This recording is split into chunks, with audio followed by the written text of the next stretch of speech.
In the world today, there's going to be a need for accountability. Mm-hmm. And I think there will be Nuremberg trials on Yeah. what is happening right now. The media and the reporting of everything is worse than Nazi Germany during the war. Mm-hmm. It is. It's a propaganda machine. It's worse than propaganda. It's and they're messing with everybody's mind with fear and all the rest of that. Ebola, for example, is not airborne. So how does that work? And if you had proper nutrition, nobody's talking about that. Just eating properly, and you can't likely get Ebola even when you're exposed to it. And if you did get it, it's a super scurvy, and you clean it out with vitamin C, just like that. Yeah. Yeah. So it's, and just kind of on that tangent, it's kind of more getting people afraid to touch each other as a form of social Well, that control. was kind of like the way they did it back with AIDS, trying to reduce the amount of begatting. Yeah. I remember in the 60s when it was free love. Yeah. There was a lot of begatting. And then the backlash of too many people in the world, and AIDS, where everybody was afraid of a drippy dick, or whatever they're going to call that weird thing that's happening. Yeah. And herpes, and more Johns, and creepy stuff. I don't know what all of that's about. I know that I've been very lucky with my health, and yet I've had have pins in every single part of my body. This arm has no bone in it. The elbow's got a big zipper. Yeah. Yeah, it's 4 inches shorter. You didn't notice it? Oh, yeah, I noticed. Did you? Yeah. Yeah. Most people don't. That's because I have no elbow. When I put it down, I can't flatten it down like that. Yeah. So I can't pick my nose. Progress. Well, I learned how to blow it. Yeah, that's Amish. Yeah. Amish humor. Farmer German. Yeah. Yeah. Yeah.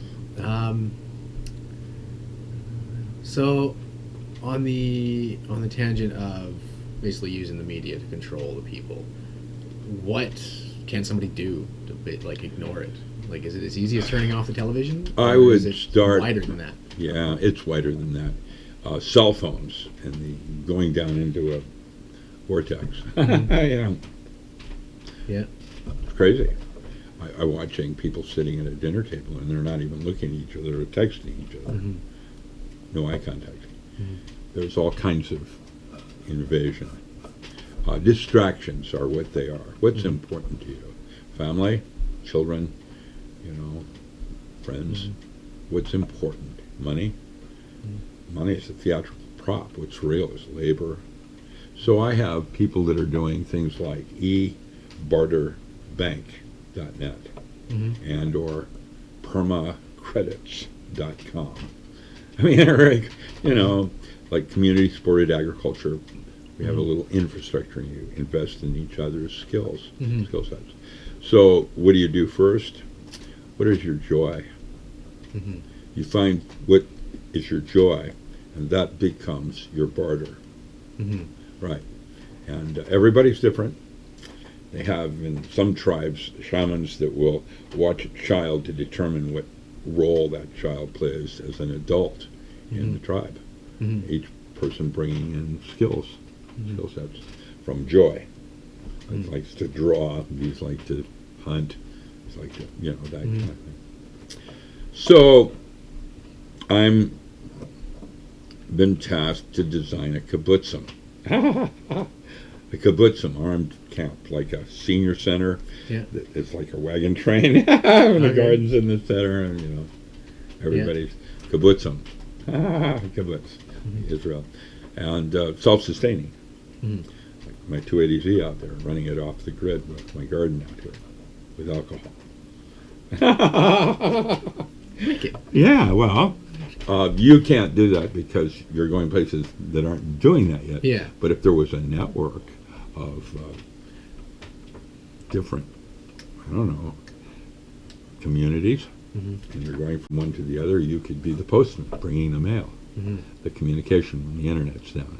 Because that's what the internet will become. Yeah. Horses again, just like in the old days. Yeah. That was the first internet. Yeah. Yeah, if you want to look at it like that. Yeah. Networking. That way to network. That's right, for barter.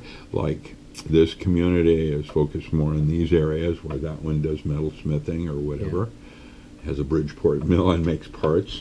Yeah. You know, barter. Yeah. And setting it up so they're semi-independent. Mhm. So in Chattanooga, they took 12 of the playgrounds, children's playgrounds, and converted them into community gardens. Mhm. And so they have 12 farmers markets going on all the time from the local individuals there. Mhm. And what they did is they gave me 400 children and 60 master gardeners. I have pictures. I can do the slide with you. And I had the children growing wildflowers, 4-year-old kids, making wildflower salads and going into the streets of Chattanooga feeding the homeless. Mhm. And everybody got it. It Mhm. was like the children wanted to pay it forward. They make Yeah. better choices than adults. Yeah. And a small group of children can create a large, enough food to feed a large group of adults with non-GMO Yeah. Real Yeah. food. salads. Yeah, Yeah. wildflower salads. Yeah. Just a concept. It's like that. One of the things in my book. Mhm. All of those things work. And what we do is we don't have to go back to old ways. You know, Mhm. if you're going to do solar panels, it sounds to me like a crop where you grow the crystals Mhm. and you make them. It turns out if you have 6 or more homes that want to do complete solar, Mhm. it's cheaper to buy An array. an array that and grow and make your own arrays than it is to buy for 6 arrays. In other words, you're left with an infrastructure of how to make your own crystals and grow them like crops, just like you would anything else. Mhm. And it's a mentat of the way you look at how you relate to your environment. You don't have to go backwards. Crystals are like crops. Sitting there and cleaving them, and soldering the leads on them, putting them in arrays. It's cheaper with 7 houses to grow them and make them yourself. So that's in a community. There you are, right there. At least 7 households. I have a friend in Ashland called PacificDomes.com. She makes geodesic domes for relief kitchens and emergency hospitals in the field. You know, high winds, Yeah. hostile environment. They're not monolithic, but they're geodesic, and they go up quick. And there are different kinds of them, including aquaculture, where you grow fish in a greenhouse. And that was my first job out of grad school. I worked for Boeing and worked Lunar Base Alpha 1 under Art Pilgrim, and I was growing pot on the moon. High Times even interviewed me on that. Back in 92. February 1992, growing pot on the moon. I did it in 1969, of course, but got the right light on this one. Yeah, I need a little more ultraviolet. Well, time out. Did you say on, like, you mean literally on the moon?